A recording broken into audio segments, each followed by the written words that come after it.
Biscuits for the Alabama League Convention in May. See it yourself, Councillor Johnson as the first alternative, and Councillor Mitchell as the second alternative. Okay. 6, resolution authorizing the issuance of business license to Little Joe Foster doing business as Snack Man in a physical location. He'll be in a pickup truck. Do we have a current address now?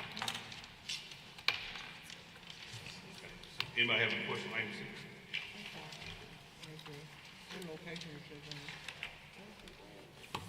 I'm good with that. Okay, we good? Next item. Oh, have fun. 7, resolution authorizing the issuance of a business license to Tobacco and Beverage 3 at 4220 Mobile Highway. All right, Ms. Robert. I've already talked to business and we're good with it. 6 and 7 were referred by the Business License Division, so I don't know if they'll have input or not. Okay. Yes, ma'am. We've had a discussion with them. We're good. Item 8, application for retail beer and retail table wine off premises only, doing business as Gibson Food Mart, 2440 Laurel Wetumpka Road. I'm good with it, Mr. President. All right. 9, appeal of proposed demolition of a business sign at 3447 Montgomery Bridge Road. All right, I think Mr. Ed Fleming will be here at that time to talk to us about his appeal. Yes, sir. Number 10 are your demolitions, your standard demolitions and your emergency demos. 11 is a resolution designating nuisance abatement agents, and 12 is a resolution declaring, authorizing, assessing cost of public nuisances on various lots. All right, any questions? Mr. President, I have put at your desk, you need to introduce from the floor of ordinance vacating a public alleyway that borders Clayton Street, State Street, Montgomery Street, and Wilkinson Street for the council's consideration. Okay, thank you, Clerk. Council President, I'd like to go back to 10, make a note on 4760 Parktown Way. That's known as the Oaks Apartment. That is on the emergency demo list. That was one of the businesses that I think Councilman Mitchell may have brought before us. They've had a fire. There's also a lawsuit there. Once that is cleared, we will move expeditiously to demo that property. Just wanted to give an update on that particular property. Okay. Mr. Reed, I want to say, Mr. President, I want to say, I love that numbers. We're getting down and getting some stuff torn down. We need to tear down bad. It's great. Good job. Appreciate you, Mr. Tate and your staff for the emergency demolition and the regular demolition. We're very proud of it. Mr. Mitchell. So, Mr. Reed, you're saying that we're going to vote on it, but we're just not going, or it's coming off the list for its emergency, that 4760? No, sir. We're just noting that it's on our emergency demo list because you had brought it up. Yes, so sir. we just want to make a note that it doesn't say the Oaks Apartment, but we just want to make sure that you knew that that's what that was. Thank you, sir. All right. All right, any other council have anything for getting work session communication? I do, Mr. President. Okay. Mr. President, I asked if Robert could come up, Mr. Morgan, from Building Code. What I wanted to talk about was we're having an influx of building, residential build-outs and subdivisions, and I'd like to see that we have an addendum to our ordinance with building codes to include some design and structural standards. So that way, with this influx of build-out, we're not left with a problem that we'll have to solve in 10 to 15 years because we don't have any standards in place. You asked to come? Yes, Mr. Morgan and Mr. Warren as well. So this is land use and building codes specifically that would assist with this. So with the subdivision build-outs, the new influx of homes that we're getting in residential areas, I would like to see that we come up with an addendum to our ordinance that stipulates some structural and design standards. So that way we're not stuck in 10 to 15 years with neighborhoods that are not up to standard and having different code violations and nuisances. So if we get that in place now, when new builders come, we want to have an environment where it's welcoming, but there's also standards in place. So there is not just a one type of home that's being built in the city of Montgomery. Okay. The new zoning code does include design standards for non-residential mixed use and large-scale commercial. If we introduce design standards for single-family residential homes and duplexes, we can do that, but number one, we don't want to stifle the creativity of the good architects, and we also need to get some sort of review process in place for who will review these design standards. Now, that should be done at the start of a project, so instead of just submitting a development plan to us, they would also have to submit their architecturals, and then we would need to determine who reviews if the actual designs are appropriate or not. So I can put together a number of different options, provide them to you, because we want to make sure that one, we're not increasing the cost of housing because we're putting in substantial architectural requirements, and two, we want to make sure we don't start backing the process up because we'll get an additional level of review. But I can put a number of options together and then share them directly with you, and we can take it from there for the design. That'll be great, and because I think at this point it's not I don't think we'll put a stop to it, but I think we'll put something in place that they'll have to follow. Because right now our housing market is increasing, but the construction material is decreasing. So something that will, and I'd love that, to look at those different options.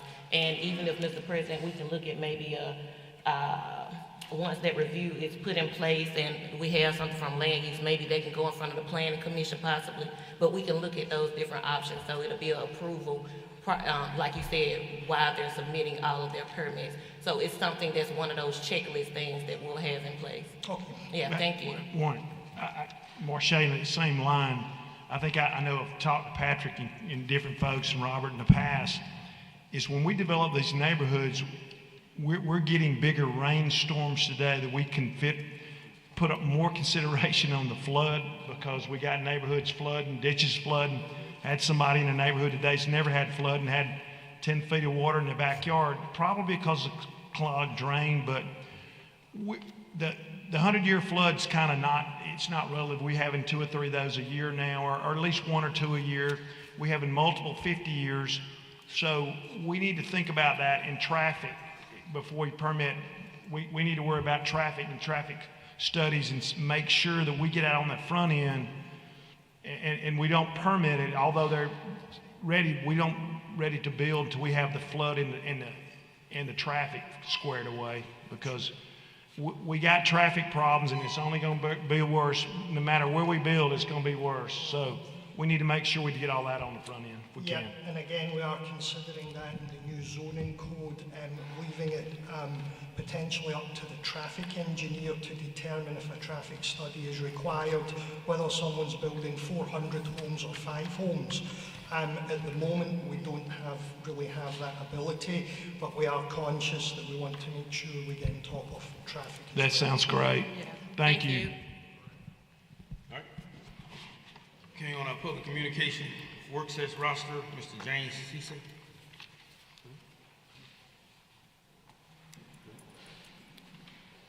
Montgomery, Corral.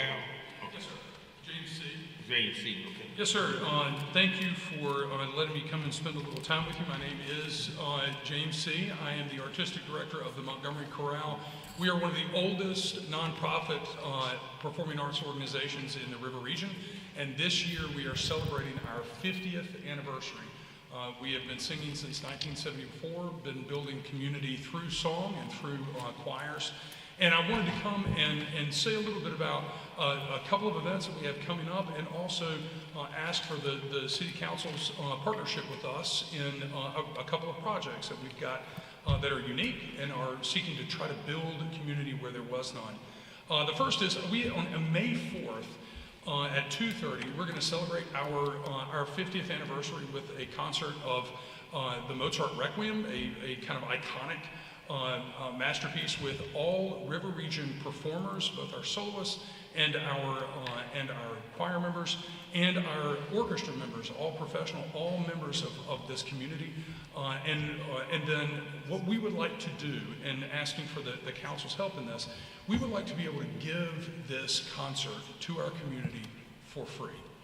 We're a nonprofit. We're not here to make money, but we would like to be able to give this concert to our community for free. And the last time we did something like this, we realized that our concert goers in our community are incredibly generous and want to partner with us in projects that make a difference. And so we already have one outlined for 1 year from now that we have been dreaming about, and COVID put a stopper in, but we were finally able to realize it last year.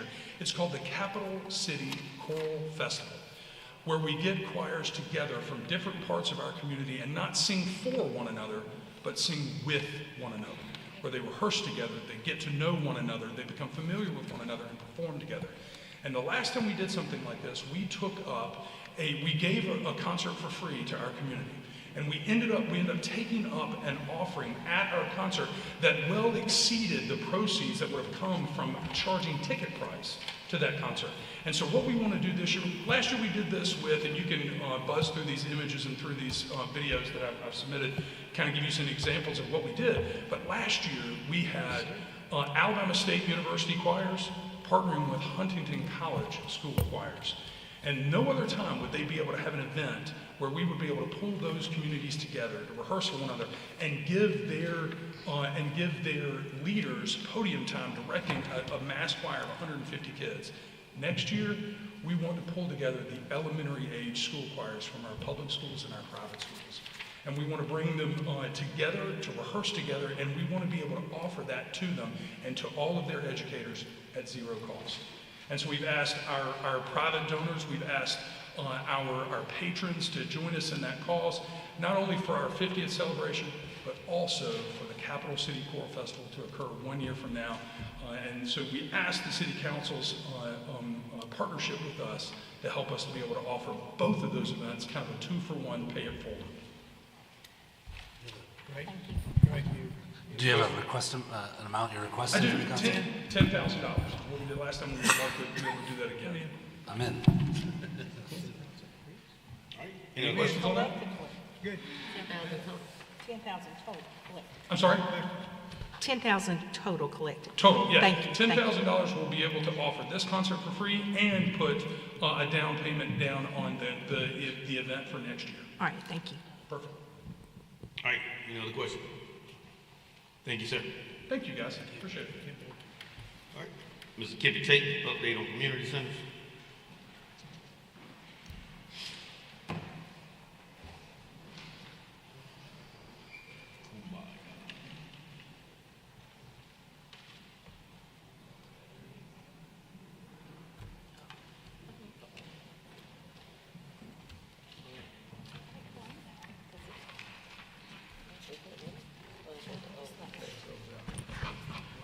Good afternoon, Council. As Bradley passes out the plan, we periodically like to come before you to talk to you about the investments you've made in the community centers around town and the fire station projects that were funded through the MFI bond proceeds. At this time, we're here to bring to you some results of what we've done with the $43,631,000 for this bond program. I have with me a representative from Jacobs who have helped us manage this program. To my right is Brittany Lee and Bradley Pemberton, who's behind us. But in a nutshell, before Bradley speaks, I'd like to say this. To date, more than 60% of the projects that were in this bond program will be completed in May, which means that buildings in Sheridan Heights and community centers, Crump community centers, we're planning those ribbon cuttings in April. So that means that the progress towards making sure that all of these projects are completed in a real short time frame are right here in front of you. But for the most part, a lot of what you don't see from the technology perspective will be integrated into all of the community centers, and those projects are ongoing. So I'm going to step aside and let Bradley step forward to give you a little bit more in-depth information about what we're doing. And then at the end, we'll show you a short video of the fire station. Good afternoon. Good afternoon. We appreciate you guys letting us have an opportunity to share with you guys a little bit of an update of what's going on with the community centers and the fire station. We want to thank the city council, thank the mayor's office, and obviously Pike and Mr. Kippy Tate for this opportunity to work with you guys. It's been a pleasure, and I appreciate you guys letting us share some of this with you. Let me start off with this first slide, just a little background and history. Jacobs was first involved with the bond program. If you guys recall, the bond program, $35 million, was part of the Montgomery Ford initiative.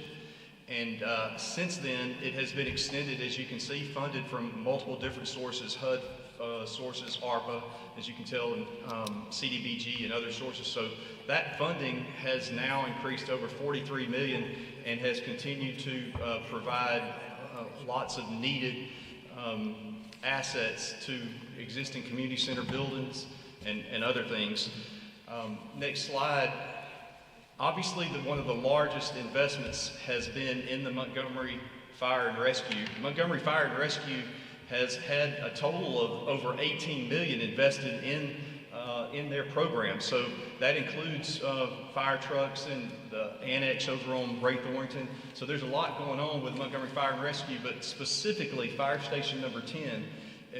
We're getting to a point, it just got updated today, that they are shooting for opening up officially with firemen in the beds in May.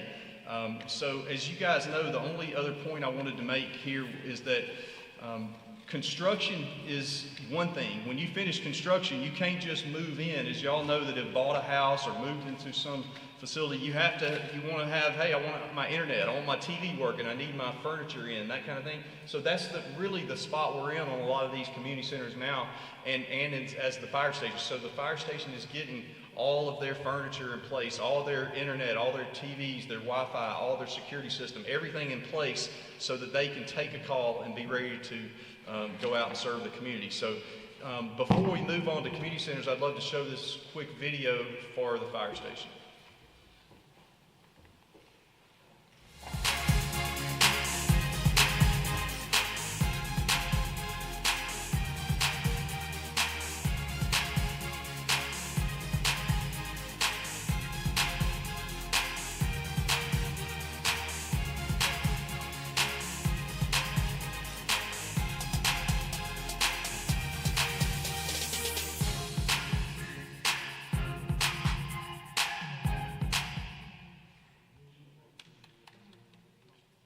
Yeah, so we're excited for the grand opening of the fire station. I think it's going to be a big asset for the city of Montgomery. As you guys know, Jacobs is a worldwide company. Y'all may or may not know that. And we access resources from all over the United States to provide assistance for these projects. But I would be remiss to say is if we would have gotten to this point without Brittany. Brittany Lee has really brought us to this point in closing these projects out. And so I didn't want to not use this opportunity to make sure you guys all know how much of a benefit she is to serving every department from Pike to finance committee. You name the groups over here, and she is in touch with them. So I'll let her take it from here. Well, thank you, Bradley. I was not expecting that. Good afternoon. So we'll start with Crump Community Center. Crump Community Center, the construction is complete. This contractor is scheduled to be substantially complete. Final completion by the end of this week. We have started technology upgrades that include access control, cameras, Wi-Fi, computers in that space as well. That is scheduled to be complete at the end of this week. We are going through a final walkthrough of Crump this afternoon, this end of this week. And grand opening ribbon cutting will be next week on the 8th. Next slide, please. All right, Lagoon Park. So as you guys already know, we've had ribbon cutting for Lagoon Park already. We've also had some successful tournaments already, so Lagoon Park is ready to go. Next slide. Chisholm. So Chisholm is complete as well. Technology upgrades include access control, cameras, gaming computers, gaming equipment such as Xbox, PlayStations. All of that has been installed and will be finished at the end of this week. Ribbon cutting for Chisholm is next Wednesday on the 9th. Sheridan Heights, so Sheridan Heights, the contractor is scheduled to be substantially complete by April 4th. We just recently did a walkthrough, so that's starting to look pretty good. They have started including the technology upgrades that include access control, gaming equipment, cameras as well. We're also doing a master plan for the outside area for future, and that ribbon cutting is scheduled for May 10th. All right, Courtney Harmon Pruitt, construction is ongoing. The contractor is moving pretty quickly on this community center. They will start technology upgrades in that area around April timeframe.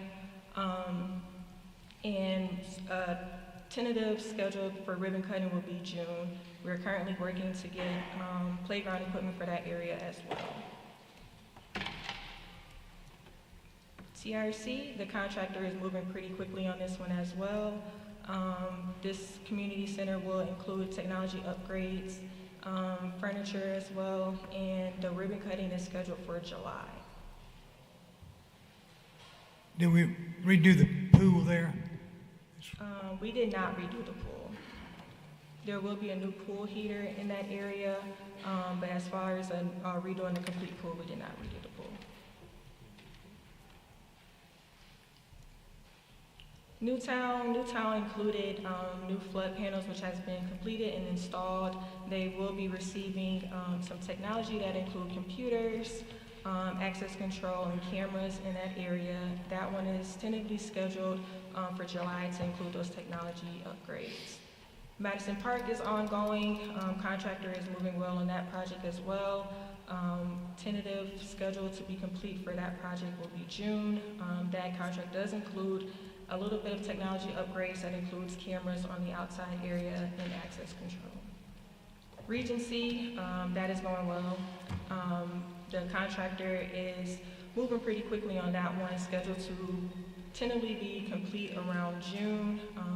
Technology upgrades will include cameras, access control, and a little bit of gaming equipment, but not much technology upgrades in that area.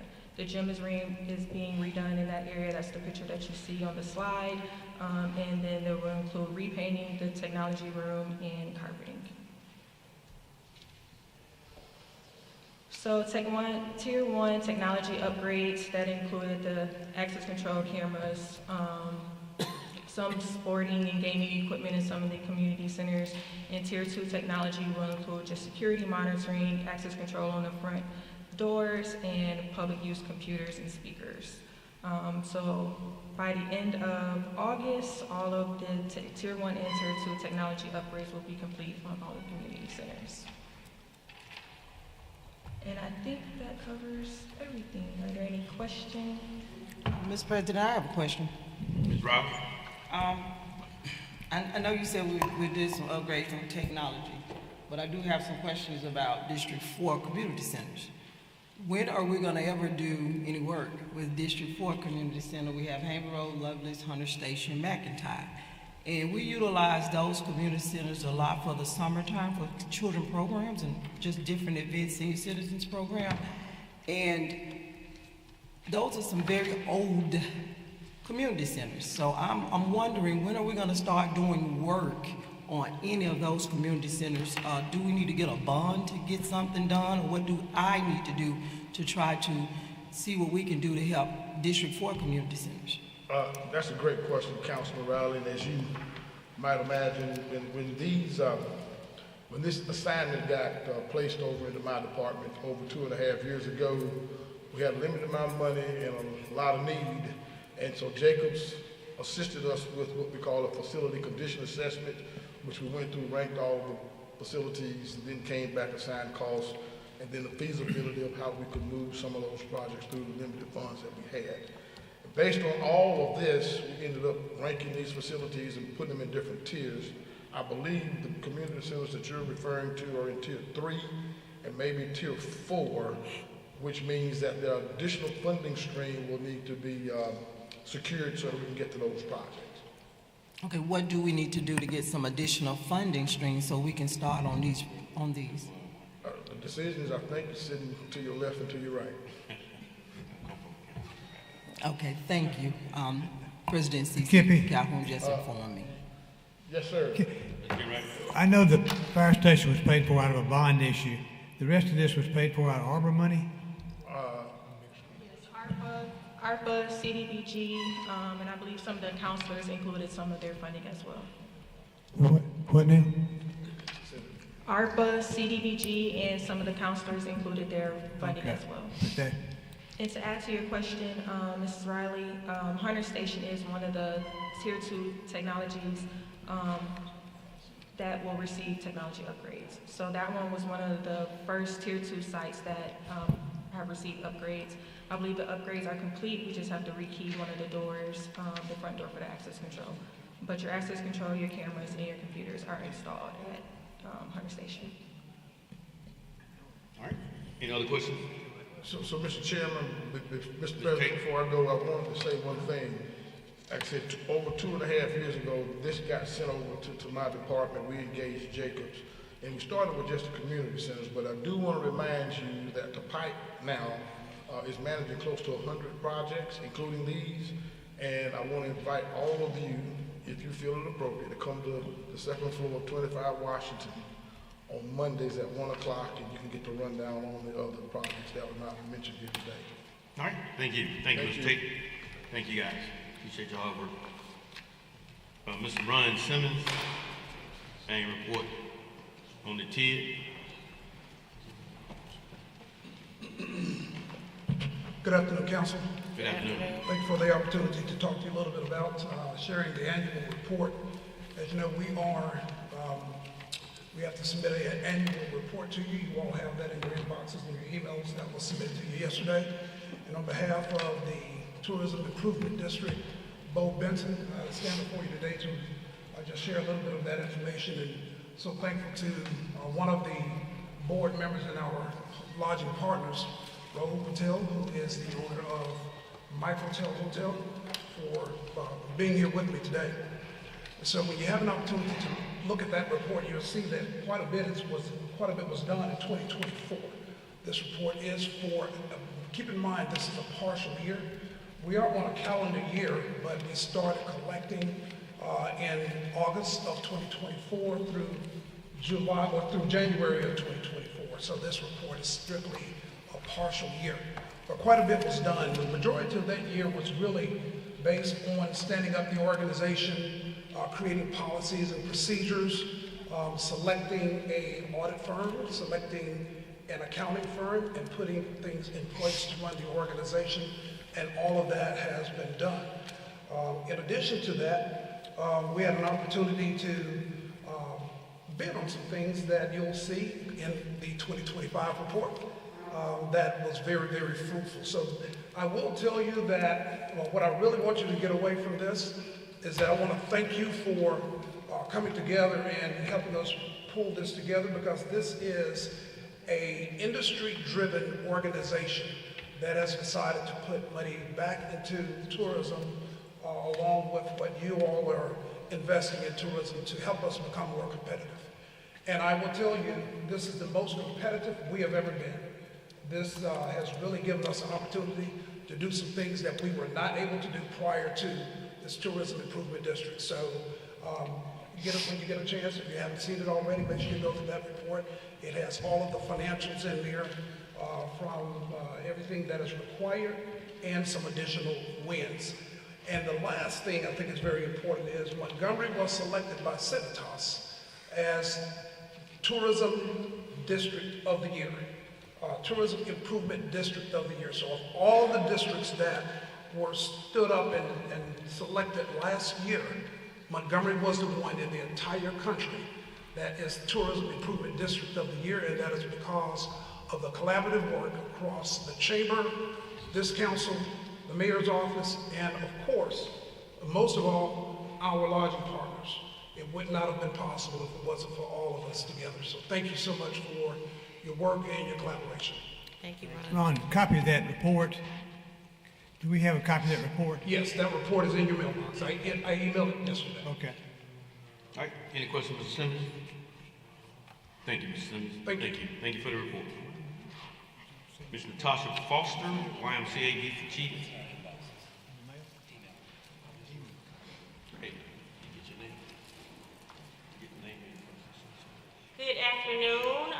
Natasha Foster. I'm with the YMCA of Greater Montgomery. Our Achievers program is our college and career readiness program, one of its kind in Montgomery. We serve in all 7 traditional schools here. We also is at Capitol Heights and Goodwin Middle School. So we prepare our kids for life beyond high school. So whether that's going to college, going to the military, 2-year college, and we can't do that without the support of you guys. It's a free program. The kids don't pay a fee to be a part of it. We take them on college tours, ACT prep. This stuff is really, really important to partner with schools like NMPS to help these kids go further. And so 4 years ago, I brought Kiana Davis when she was in the 9th grade to talk to you guys. And now she's a senior, so she's gonna give her testimony. Hi everyone, my name is Kiana Davis. You can put it down. Hi everyone, my name is Kiana Davis. I attend Park Carson High School. I'm here to talk to you about my experience with the Wire Achievers. This program has helped me prepare for college. They helped me achieve my academic goals and receive scholarships and more. This program is very important to me because it has helped me become the person I am today, and if it wasn't for Ms. Tasha taking me on college tours and doing community service and just everything that we've been through together, I wouldn't be who I am today. I feel that every teen should have a program like this in their lives because in the Wire Achievers program, I've been in the Wire Achievers program since the 9th grade. I was a little shy and I was still figuring out my goals and what I wanted to be in college. But now I am very confident in my future and I plan to attend the University of Alabama on a full-ride scholarship and major in nursing.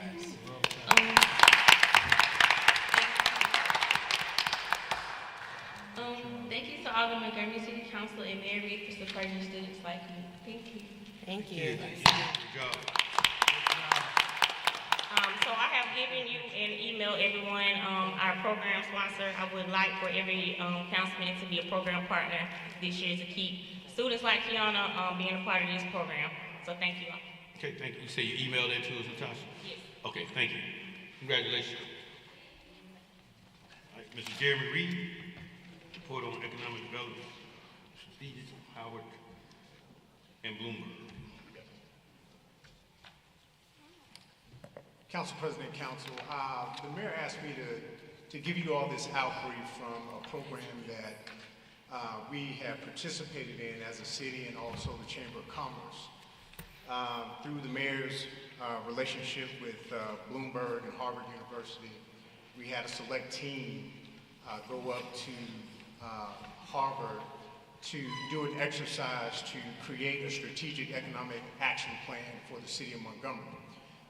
This program started at the beginning of the year. We went up to Harvard in the middle of the winter and had 5 long days and nights working on this particular plan.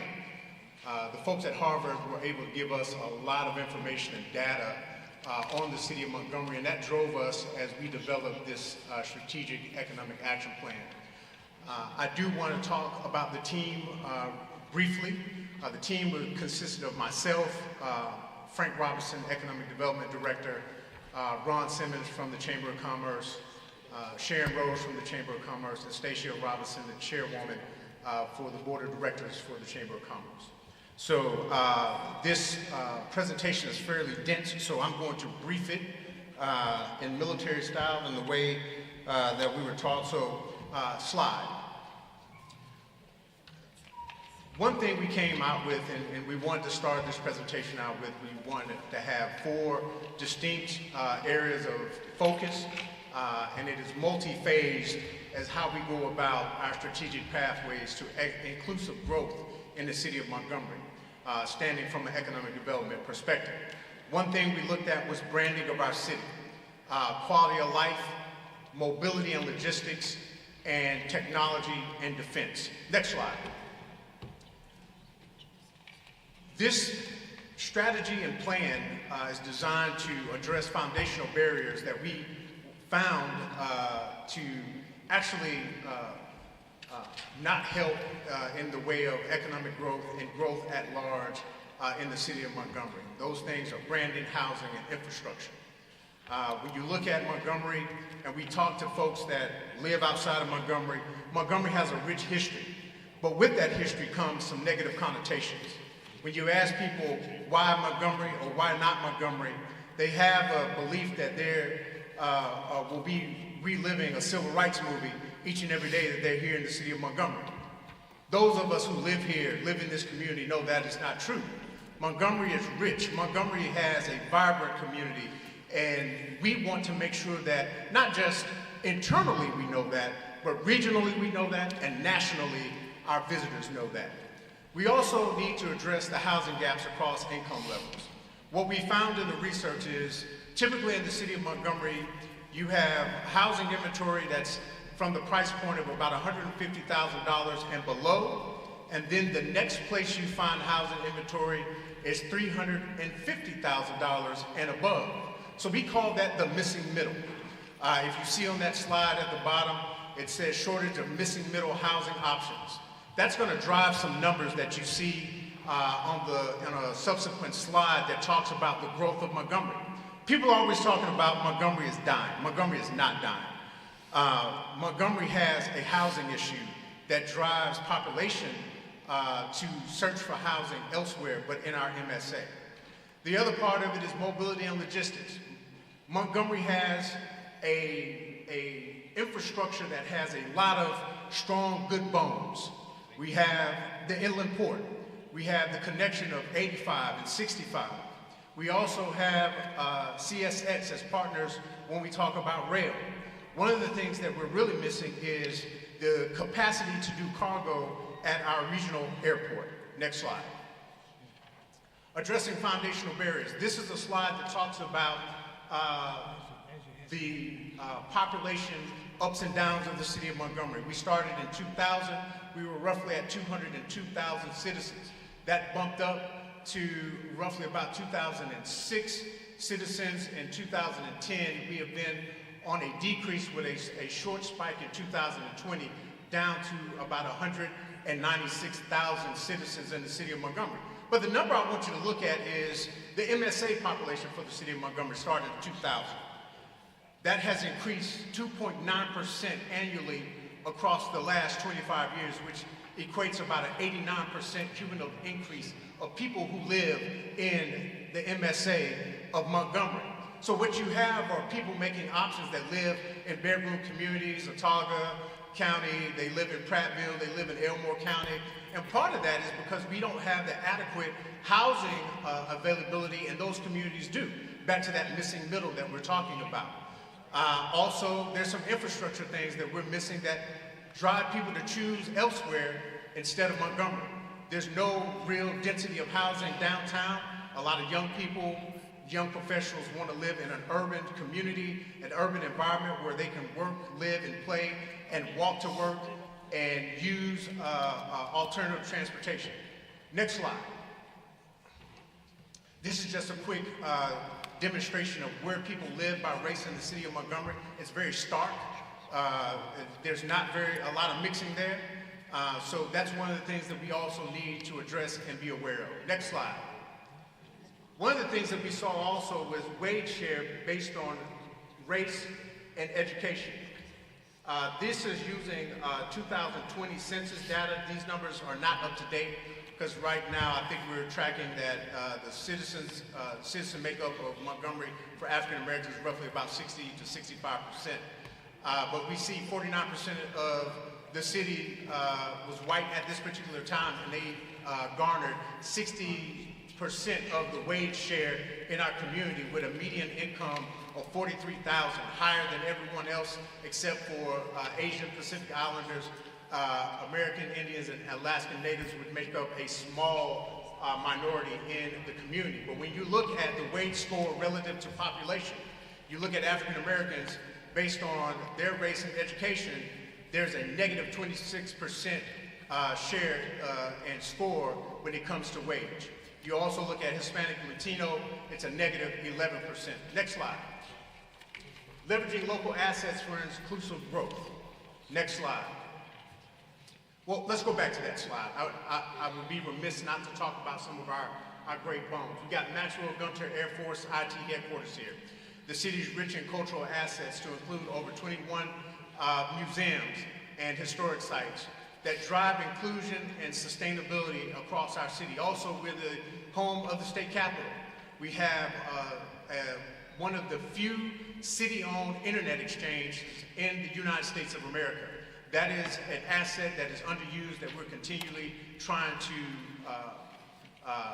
take advantage of and use to exploit and to gain and garner new IT businesses. Next slide. Leveraging opportunities for growth. We talk about that branding piece. We want to brand internally. We've taken cues from other cities like Chattanooga Connected. We talk about Greenville, South Carolina. Yeah, that Greenville. Externally, when we talk about Southeast and National, we look at what Nashville has done with Music City. We look at Charleston, South Carolina, and Charleston. It's happening. There's a lot of opportunities, and we are forging forward with our team from the chamber to do some of this regional and also national marketing for our city and rebranding what it is to be in Montgomery, live, work, and play. Next slide. Leveraging growth opportunities. I go back to that internet exchange that we talk about. If you look at that United States there, it talks about North American Internet Exchange. There's one in the state of Alabama. Who has it? Montgomery. We are poised to be ready to take on the IT industry, and that's why we've attracted businesses such as Meta and the such. They store their data with us locally. We have a partnership with them and continue to forge more partnerships in the IT realm. Next slide. Mobility and logistics. This is the one that's the most stark, and I think this is the place where we have the best opportunity. If you look at that bottom graph at the bottom, you see Montgomery Regional Airport. You look at enplanements, 89,000. You look at total passengers, 178,000 passengers. But when we look at our near competitors within the state, you look at Huntsville, 736,000 enplanements. You look at total passengers, 1.4 million passengers. You look at Birmingham, Shuttlesworth, 1.6 million enplanements, 3 million passengers. Folks in our community have to make the choice to drive to Atlanta, to Birmingham, to get flights out of the city of Montgomery. That is stymieing our ability to attract Fortune 500 companies, regional headquarters, and the such. We really need to make a focus when it comes to our airport. The addition to that airport is also the opportunity to leverage our ability as a logistics hub, a regional logistics hub, and maybe a national logistics hub with the inland port, our railhead 65 and 85. When you look at the only component that is missing is air cargo. Next slide. This breaks down the uses for our airport. When we did the research at Harvard, they showed us that one of the most underutilized sectors when it comes to economic growth and opportunities in the city of Montgomery and the river region is our airport. You look at that, 53% personal use, 31% business use, and you see that breakdown, and then 16% cargo. We'd like to see that cargo number go up. That cargo number will drive more personal use and business use across our city. Next slide. Leveraging opportunities for growth, quality of life. One of the things that the mayor's talked about and we've talked about is building out our convention center capacity to add an extra 100,000 square feet, the state-of-the-art convention space, and also coupled with that is a multi-use arena facility that can be used as trade show floor space and or for different events, concerts, basketball games, sporting events, and the such. What that does also, it's a catalyst project. We know that most stadiums do not drive economic impact at a large rate based on the stadium itself, but what it does is drive infrastructure. It drives restaurants popping up, new hotels, new bars, new things for people to do in our downtown community, and then drive people to want to live in our downtown. Next slide. We talk about quality of life, leveraging that growth. We talk about housing and foundational housing. When you look at that slide, the majority of the inventory of housing in the city of Montgomery was built between the years of 1970 and 1979. We have to continue to push new housing markets, especially immediately downtown and some of our growth communities, south and east, and then to the west of our city. We have a lot of arable land, there's opportunities to grow, and that will drive factors that people may choose Montgomery instead of just the MSA at large, come back to our city, which drives tax revenues and the such. Next slide. Collaborations. This is one of the things that the Harvard team really harped on us to work on. Who are we collaborating with right now, and who do we see as opportunities to collaborate with? This slide shows that. I won't go into details, but it's many of the usual suspects. Our team at Maxwell, P3s that we've worked through, community-based organizations, our Chamber of Commerce, NLC, Bloomberg Philanthropies, U.S. Conference of Mayors, other government agencies, county, regional, and the state and national, neighborhood associations and developers. Who can we leverage? We can leverage the state a lot better. We can better those relationships and drive economic growth in our city. Regional chambers of commerce that are around us in the MSA, professional and industrial associations, and regional leadership in agencies. Next slide. Actions. All of these actions are happening simultaneously and at different phases, but we wanted to make sure that we kept our eye on the ball. Without a strategic plan, without goals, we will not go anywhere. So we have strategic goals of what we expect out of these actions. We got to communicate. That's what I'm doing right now. We're communicating to this council. We're communicating to the community at large. We're taking this road show over to our friends at the County Commission next week at their meeting. We also have already briefed our friends at the Chamber of Commerce and their board of directors.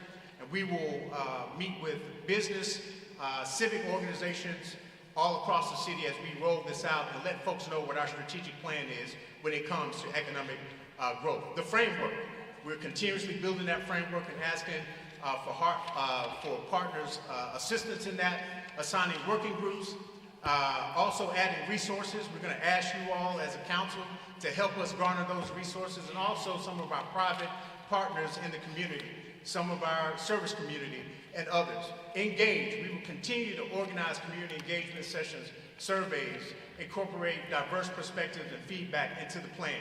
And then monitor, develop and utilize monitoring tools on our milestones to track progress, measure success, and address challenges in real time. Next slide. For my military folks that know operational design, this is an operational design map. We talk about our end states. What do we want our end states to look like? Expanded convention center, downtown arena, and full service hotel.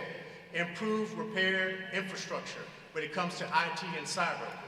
Continue to leverage our friends at Alabama Power and their fiber, C-Spire, and others. Establish Montgomery as a research hub, using our local universities, HBCUs, and our ability to store tons of data in our internet exchange to create a research hub here that's resident in the city of Montgomery that will be beneficial to our business partners, our educational partners, and everyone across the board. You see opportunities, branding, IT, cyber, logistics hub, convention center, airport, constraints, branding and image, we talked about that. Political, racial division as it's perceived by those outside of our city, housing, and airport. I thank you for your time. That concludes my presentation. If you have any questions, I stand by and stand ready. Thank you. Thank you, Mr. Reed. Any questions for Mr. Reed? Mr. Reed, while I see a couple of your partners are sitting in the audience, I know you named them, but I would like the audience to know who they were. If you could stay in, Sharon Rose, Ron Simmons, Frank Robinson. Stand up. Staying that way. Stand up. That was a good team. Thank you, guys. Appreciate the work that you do. And I'll tell you, this team did a great job, and the folks from, we had 12 cities that participated with us from international, one from Finland, several from Canada, and then across the United States. And I'll tell you, it was said out loud that all those cities were impressed by this team from Montgomery and said that this was the best team that they had seen. So we thank you all for the opportunity. Thank you. Great job, Sharon. All right. Council, any council have anything before we conclude the work session, roster? All right. The hour is now 5 o'clock. We'll take a 5-minute recess and begin the meeting at 5:05.